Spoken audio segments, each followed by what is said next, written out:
Hello students, how are you? We are doing lesson number 3, Interior of the Earth. In this chapter we will see structure of the Earth. First one is crust.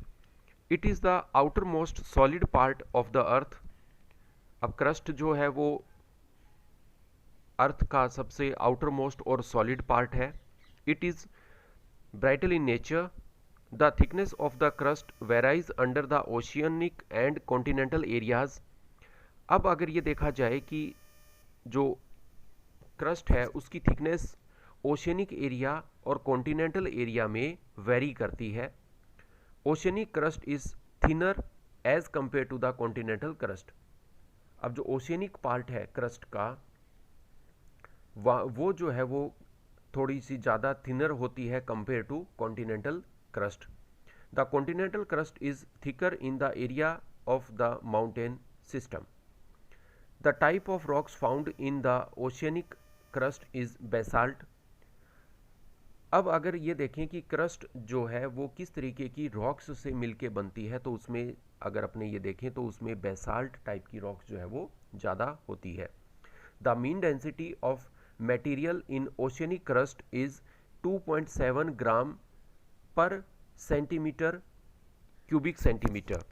तो अब material में अगर उसकी density देखी जाए तो वो 2.7 ग्राम cubic centimetre होती है. Next is mental. The portion of the interior beyond the crust is called the mental.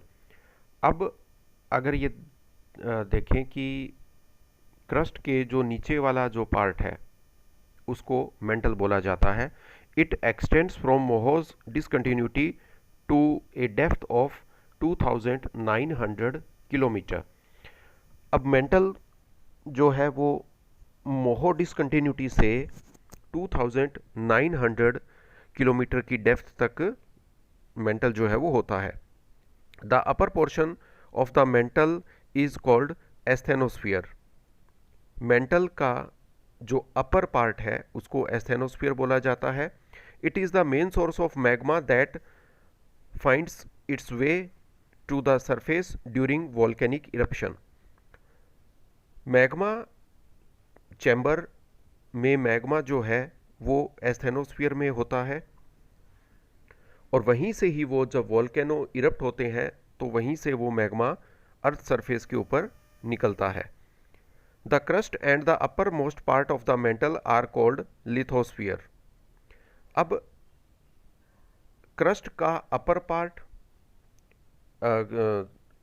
Crust और मेंटल के अपर पार्ट को लिथोस्फीयर बोला जाता है. It's known as lithosphere. Its thickness range from 1 to 200 kilometre. The lower mantle extends beyond the asthenosphere. It is in solid state.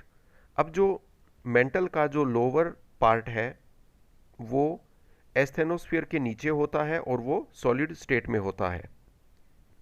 Next is core. The core mentally boundary is located at the depth of 2900. अब जो core mantle जो boundary है वो 2900 kilometre की depth पर located होती है. The outer core is in liquid state while the inner core is in solid state. अब कोर जो है उसका जो आउटर पार्ट है, कोर का आउटर पार्ट वो लिक्विड स्टेट में होता है और कोर का इनर पार्ट सॉलिड स्टेट में होता है. The density of material at the mantle core boundary is around 5 ग्राम पर centimetre cubic centimetre.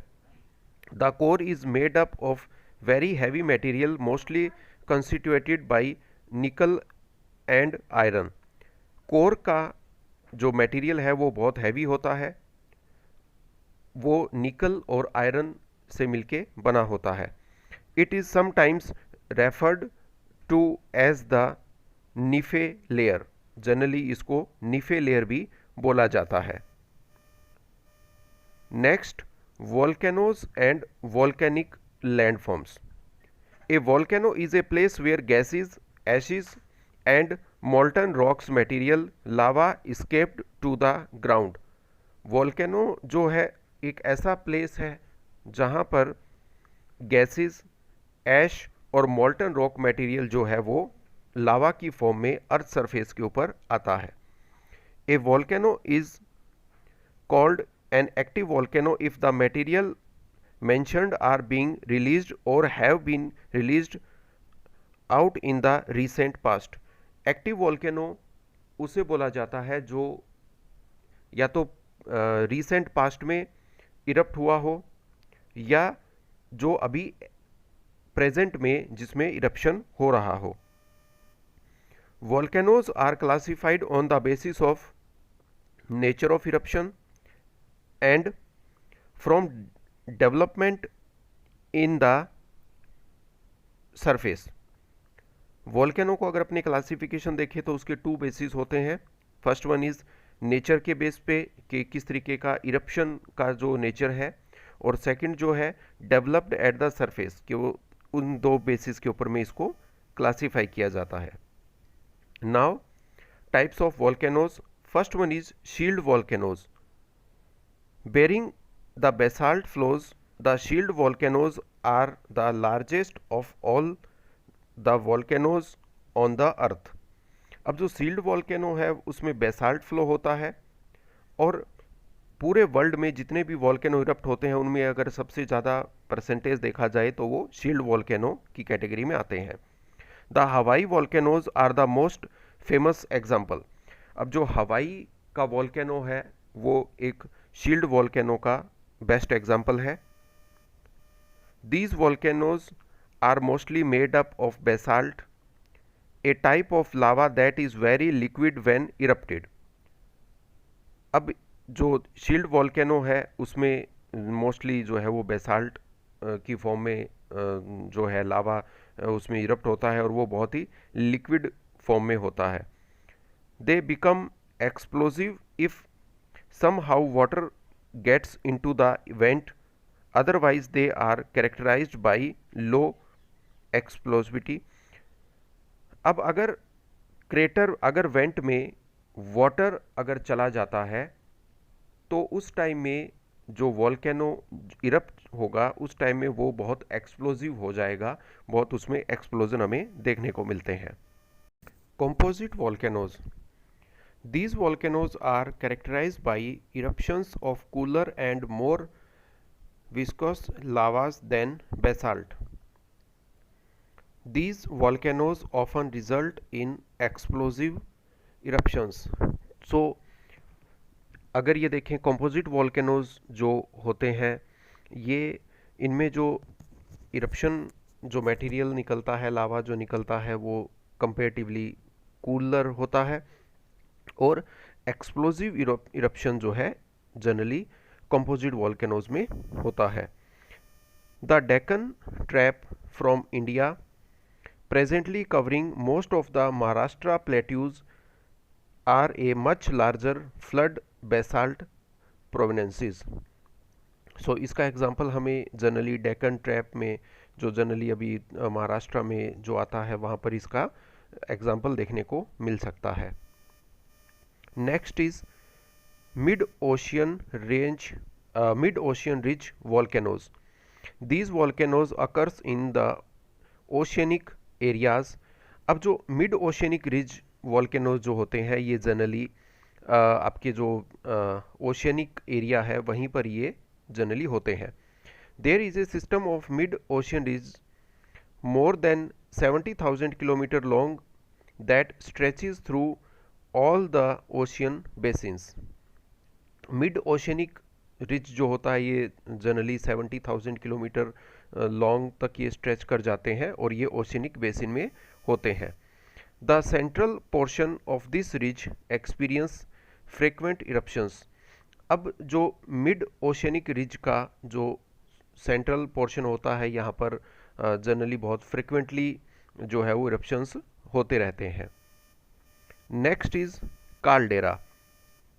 These are the most explosive of the Earth's volcanoes। अब काल्डेरा जो है वो मोस्ट एक्सप्लोजिव वॉल्केनोज में रहता है। They are usually so explosive that when they erupt they tend to collapse on themselves rather than building any tall structure। अब इसमें क्योंकि बहुत ज़्यादा एक्सप्लोजिव इरप्शन होता है तो इससे क्या होगा कि उसके सराउंडिंग में जो काल्डेरा के सराउंडिंग्स में कहीं पर भी बिल्डिंग स्ट्रक्चर्स बिल्डअप नहीं हो पाती है। जितने भी स्ट्रक्चर्स वहाँ बिल्डअप होती है वो उस एक्सप्लोजन के कारण सारी की सारी कोलैप्स कर जाती है। The collapsed depressions are called caldera. अब जो काल्डेरा है वो जो जहाँ से वॉल्केनो इरप्ट हुआ है उसमें जो डिप्रेशंस बने, जो कोलैप्स डिप्रेशंस बने वो और ज़्यादा वाइड हो जाते हैं तो उसको काल्डेरा बोला जाता है। Flood basalt prominences, these volcanoes outpour highly liquid lava that flow for long distance। अब जो फ्लड बेसाल्ट जो होता है ये क्योंकि ये बहुत ज़्यादा लिक्विड होता है तो ये लॉन्ग डिस्टेंस तक ये फैल जाता है, उतने तक वो स्ट्रेच हो जाता है। Some parts of the world are covered by thousands of square kilometre of thick basalt lava flow. अब वर्ल्ड में बहुत सारे ऐसे एरिया हैं जहाँ पर ये फ्लड बेसाल्ट जो है वो देखने को मिलता है। क्योंकि ये बहुत लिक्विड होता है तो वो थाउजेंड्स ऑफ स्क्वायर किलोमीटर तक वो फैल जाता है। Next, volcanic landforms. First one is intrusive forms, the lava that is released during volcanic eruption on cooling develops into igneous rocks. So हम ये जानते हैं कि जब लावा कूल डाउन हो जाता है, वॉल्केनिक इरप्शन होने के बाद में जो लावा बाहर इरप्ट होता है वो जब कूल डाउन हो जाता है तो उसमें जो रॉक डेवलप होती है उसको इग्नियस रॉक बोला जाता है। The cooling may take place either in reaching the surface और also while the lava is still in the crystal portion. अब ये जो लावा जो इरप्ट हुआ है ये अर्थ के आउटर सरफेस पे भी आ सकता है, मतलब सरफेस के ऊपर भी ये हो सकता है। और बहुत बार ऐसा होता है कि ये जो लावा जो मैग्मा चैम्बर से जो लावा निकला है वो अर्थ सरफेस के नीचे ही जो क्रैक्स होते हैं या जो सॉफ्ट रॉक्स होती हैं वो उनमें भी कई बार सेटल हो जाता है। Depending on the location of the cooling of the lava, igneous rocks are classified as volcanic rocks cooling at the earth surface and plutonic rocks cooling in the crust। अब जो लावा कूल डाउन होकर जो rocks igneous rocks बनी है उनको उनकी location के base के ऊपर में क्लासीफाई किया जा सकता है। जैसे जो इग्नियस रॉक्स अर्थ सरफेस के ऊपर वाली साइड में जो कूल डाउन होकर जो इग्नियस रॉक्स बनी है उनको वॉल्केनिक रॉक्स कहा जाता है। और जो रॉक्स अर्थ क्रस्ट के नीचे, अर्थ क्रस्ट के अंदर वाली साइड में, इनसाइड द अर्थ क्रस्ट जो कूल डाउन होके जो रॉक्स बनती है उनको प्लूटोनिक रॉक्स कहा जाता है। The lava that cools within the crystal portion assumes different forms and these forms are called intrusive forms. अब लावा अगर अर्थ सरफेस के अंदर वाली साइड में, मतलब क्रस्ट के अंदर वाली साइड में अगर कूल डाउन हुआ है तो उस तरीके से जो लैंड फॉर्म्स बनेंगे उनको इंट्रूसिव लैंड फॉर्म्स बोला जाता है। It's known as intrusive land forms. So अब इंट्रूसिव लैंड फॉर्म्स में कौन कौन से बनते हैं? First one is batholith. Batholith are the cooled portion of magma chambers. जो बैथोलिथ है वो मैग्मा चैम्बर के बिल्कुल पास में, अगर मैग्मा चैम्बर से अपर साइड की तरह अगर अपने देखें तो सबसे नीचे जो चीज़ जो डिपोजिशन होके कूल डाउन होके जो एक स्ट्रक्चर बनती है उसको बैथोलिथ बोला जाता है। It's known as batholith. They appears on the surface only after the denudational process remove the overlaying materials. अब ये जो बैथोलिथ जो अंदर बन जाते हैं ये हमें तभी अपीयर होते हैं, उसी कंडीशन में अपीयर होते हैं जब डेन्यूडेशनल प्रोसेस के थ्रू जब जो अर्थ के जो क्रस्ट की जो लेयर्स हैं जब वो रिमूव होती है वन बाय वन इरोजन के थ्रू, तभी वो हमें दिखते हैं क्योंकि वो इनसाइड द अर्थ क्रस्ट होते हैं। They cover large areas and at times assume depth that may be several kilometer. These are granitic bodies. अब ये क्योंकि ये बहुत ज़्यादा डेप्थ में होते हैं, जनरली जो बैथोलिथ होते हैं ये अर्थ के अंदर, अर्थ क्रस्ट के नीचे कुछ किलोमीटर डेप्थ तक भी ये हो सकते हैं. Next one is laccolith. These are large domes shaped intrusive bodies with a level base and connected by a pipe like conduit from below. अब अगर लेकोलिथ को देखा जाए तो ये आप ये कह सकते हैं कि ये डोम शेप में होते हैं जिनका जो बेस होता है वो फ्लैट होता है, बेस उनका फ्लैट होगा और उसकी जो अपर साइड है वो एक डोम लाइक शेप में होती है. It resembles the surface volcanic domes of composite volcano, only they are located at deeper depth. अब जो लेकोलिथ बनते हैं वो भी उनकी जो डेप्थ है वो भी काफ़ी नीचे होती है, वो बहुत डीपर डेप्थ में ही वो लोग बनते हैं. It can be regarded as the localized source of lava that finds its way to the surface. So ये आपके लेकोलिथ है. Next one is Lapolith, Phacolith and sills. As and when the lava moves upward, a portion of the sum may tend to move in a horizontal direction, whereas it find in weak plane. तो अब जो लावा जो निकल रहा है, जो लावा जो बाहर इरप्ट हो रहा है, वो लावा कहीं ना कहीं एक हॉरिजॉन्टल डायरेक्शन में वो जनरली मूव करता है.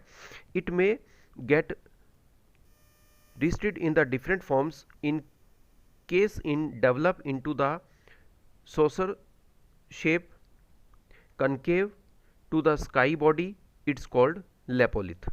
So अगर saucer shape में बन जाता है या concave shape में बन जाता है तो उसको जनरली हम लोग lapolith बोलते हैं.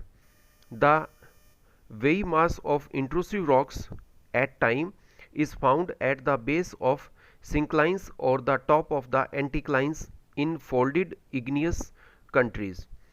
अब जो ये स्ट्रक्चर्स बनती हैं इनमें जो अपर पार्ट होता है, जो टॉप होता है उसको एंटीक्लाइन बोला जाता है और जो इसका बेस होता है इसको सिंक्लाइन बोला जाता है. Such wavy materials have to definite conduit to sources beneath in the form of magma chamber.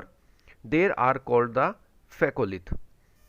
The near horizontal bodies of the intrusive igneous rocks are called the sill or sheet. अब जो horizontal जो intrusive structures बने हैं उनको sill और sheet बोला जाता है depending on the thickness of the material. The thinner ones are called sheet while the thick horizontal deposits are called sills. अब जो horizontal जो distribution बना है उनमें जो thinner होगा उसको sheet बोला जाता है और जो उससे थोड़ा सा ज़्यादा जो thick होगा उसको sill बोला जाता है. Next one is dike. Dike क्या होते हैं? When the lava makes its way through cracks and the diffuse developed in the land of solidifies almost perpendicular to the ground. अब जो डाइक्स बनते हैं ये ग्राउंड के परपेंडिकुलर बनते हैं क्योंकि लावा उसी डायरेक्शन में ही कूल डाउन होता है. It gets cooled in the same position to develop a wall like structure. Such structures are called dykes. अब जो डाइक्स बनते हैं ये एक वॉल लाइक स्ट्रक्चर बनता है जैसा कि आप इस डायग्राम में देख सकते हैं. These are the most commonly found intrusive forms in the western Maharashtra area. तो अब अगर डाइक को देखा जाए तो वो इंडिया में जनरली जो वेस्टर्न महाराष्ट्र का एरिया है वहाँ पे हमें डाइक देखने को मिलते हैं. सो अपना चैप्टर यहीं कंप्लीट होता है. नेक्स्ट वीडियोस में नेक्स्ट चैप्टर्स देखेंगे. Thank you.